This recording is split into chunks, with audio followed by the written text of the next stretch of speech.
The details to the news for Tuesday, October 19th, 2021. I am Chrisanne Mitchell. Minister for Education, Honorable Emmeline Pear, says a limited approach to the reopening of schools will take effect on November 1st, a decision taken following intensive consultation with education stakeholders and the Ministry of Health. However, this will only apply to specific groups of students who are deemed most at risk. The low performance among some students, remote learning difficulties faced by special education students, the challenge in creating quality content for online learning, and the non-engagement of some students in online learning was some of the issues raised during the consultations. Minister Pear also cited behavioral concerns associated with remote learning, like the abuse of minors, attempted suicides and accidents, and loitering during school hours. She believes the limited reopening of school will ensure that those most at risk have the opportunity to be assessed, meaningfully engaged, and more closely monitored. Therefore, the Ministry of Education, having been guided by the Cabinet and the Ministry of Health that it is safe for some measure of reopening of school, we are now advising the general public that from the 1st of November, for a test period of 2 weeks, we are going to be reopening school under the guidance or the guidelines that I will now share. Priority for resumption should be given, 1, to students in exit grades. Priority 2 is given to students who have not been engaged in remote learning with their teachers for varied reasons. Minister Pear outlined the rollout of Phase 1 of the reopening of schools during November 1st to 12th. This phase of 2 weeks, for those children who are disconnected remotely, they will have an opportunity to meet with their teachers face to face. And this will be the arrangement. Secondary schools on Mondays only, Forms 1 and 2. Tuesdays only, Forms 3 and 4, and this is only for the students who are disconnected from classes. Primary schools, Mondays only for KG to grade 2, and Tuesdays, grades 3 to 5.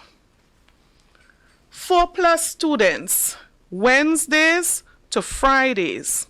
Primary level, grade 6 only from Wednesdays to Fridays. And secondary school level, Form 5s only from Wednesdays to Friday. Students with special education needs and underlying medical conditions are encouraged to remain at home during this 2-week reopening phase. Minister Pear says school attendance officers will follow up with students and parents during this period to ensure compliance. Students at the T.A. Marichaud Community College who are remotely disconnected will be allowed back to the classroom in Phase 1 of the reopening process, which runs from November 1st to 12th. That's according to Education Minister Honorable Emmeline Pear. She says Year 1 students will attend classes on Mondays and Tuesdays, while students in Year 2 will attend Wednesdays to Fridays. With regard to private schools, Minister Pear says they will be required to submit an electronic application seeking approval for resumption. Approval will be granted on a case-by-case basis, depending on factors like the number of students and the size of the school. Monitors will be assigned to follow up and to check for compliance. For the schools that are currently undergoing construction, the principal, maintenance officer, and contractor will determine whether work continues or the work schedule is altered to accommodate the reopening of schools. While encouraged by the continued decline in the number of COVID-19 active cases, which stood at more than 1,500 as recent as the final week of September, the Ministry of Health is again appealing for people to see the benefits of being fully vaccinated. Medical Officer Dr. Mayana Charles says the ministry is concerned about the drop in numbers of those coming forward to be vaccinated. During the period September 21st to 27th, average new cases dropped from 113 to 16. The number of deaths also declined from 55 to 9, and the case positivity rate moved from 17.9% to 3.9%. The acceptance of the first dose of vaccines decreased from 1,200 to 800 during the same period. Declines were also recorded in the number of those returning for their second dose. Dr. Charles warned against allowing too much time to lapse between the first and the second doses and the significant exposure to the virus due to the delay.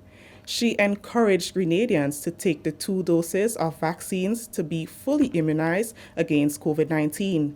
The vaccine, she said, is a preventative measure that reduces the chances of being hospitalized or becoming severely ill if the virus is contracted.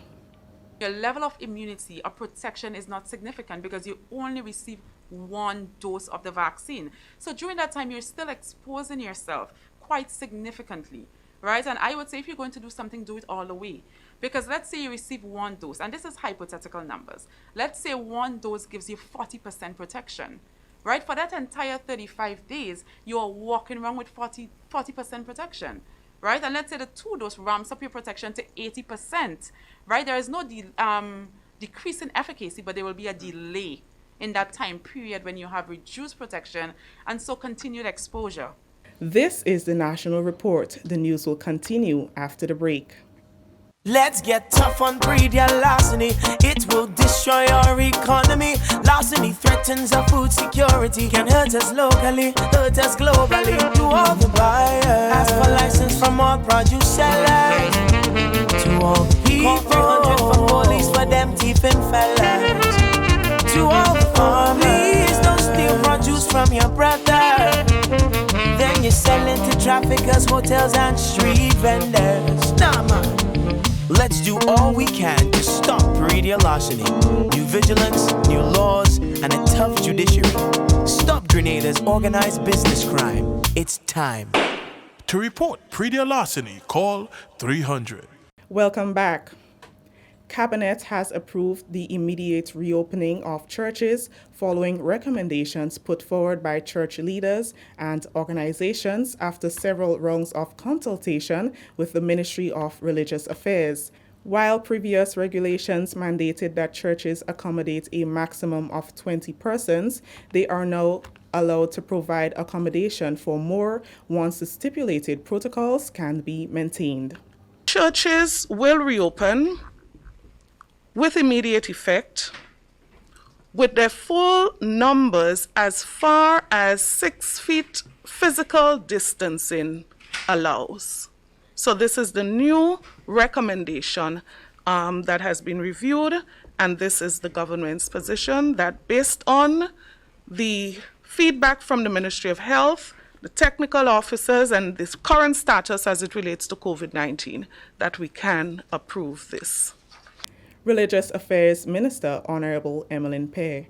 During the weekly post-cabinet briefing on Tuesday, Minister Pear also spoke to the requirements as well as changes in operations at daycare facilities and call centers. According to Minister Pear, there is no vaccination requirement for parents of children attending daycare.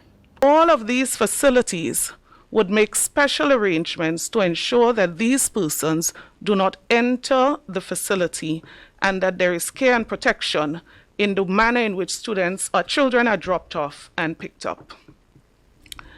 Dive shops can now open. Drive-in schools can now open.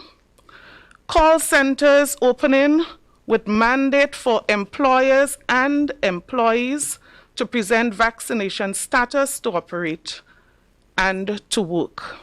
Cabinet, under the guidance of the Ministry of Health, is currently reviewing possible changes to the nightly curfew, as well as travel to Carriacou and Petite Martinique. Weddings and other social gatherings remain prohibited until further notice. Finally, in the news, the Ministry of Education says students writing the January 2022 examinations have until Wednesday, October 20th to register and pay. Those writing the May-June 2022 examinations have a deadline of Friday, October 29th. Registrar at the Ministry of Education, Nicholas Paul, made the announcement on Tuesday during the weekly post-cabinet briefing. He also appealed to private candidates to return their receipts to the Ministry of Education's exam unit to complete the registration process. I need to make a special appeal to some candidates. In the past, we have had candidates who paid for the exams and kept the receipts to themselves. Therefore, they were not registered. And at the end of the period, when the timetables arrive, they're coming in to collect the timetables with the receipts in their hand. So I'm making a special appeal to everyone here. After payment is made, the receipt, and that is for private candidates, the receipt must be brought into the examinations unit at the Ministry of Education for registration to be completed. That story brings us to the end of the National Report for Tuesday, October 19th, 2021. On behalf of the entire news and production team here at the Government Information Service, I am Chris Ann Mitchell saying thank you for joining us. Until next time.